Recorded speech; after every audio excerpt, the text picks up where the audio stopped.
नमस्कार किसान भाइयों, मैं हूं आपका किसान मित्र मनोज पटेल। आप सभी किसान भाइयों का हमारे यूट्यूब चैनल किसान मित्र मनोज पटेल पर स्वागत है। किसान भाइयों, मैं आज बहुत ही गंभीर बीमारी जिसका हमारी धान की फसल पर 20 से 70% तक का नुकसान देखा गया है और इस बीमारी के कारण जो धान की फसल है उससे हमें हमारी जो उपज है उसमें भी भारी गिरावट आती है।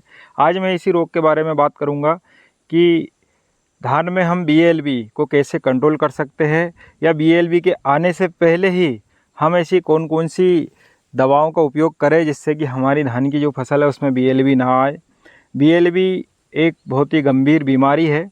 दोस्तों, जब हम खेत में नर्सरी तैयार करते हैं तो उस समय हमें कार्बेंडाजिम मैंकोजेब से और साथ में स्टेप्टोसाइक्लिन 12 ग्राम और लगभग 300 ग्राम कार्बेंडाजिम से हमें बीज उपचार करना चाहिए प्रति 50 किलो के हिसाब से, तो जिससे हमारी जो धान की फसल है उसमें BLB की शिकायत नहीं होगी।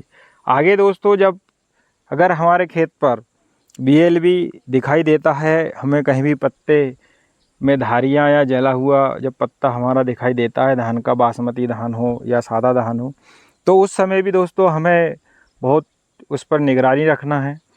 और अगर जैसे ही है, अगर इस प्रकार का कोई आपकी धान की फसल में रोग दिखता है तो हमें,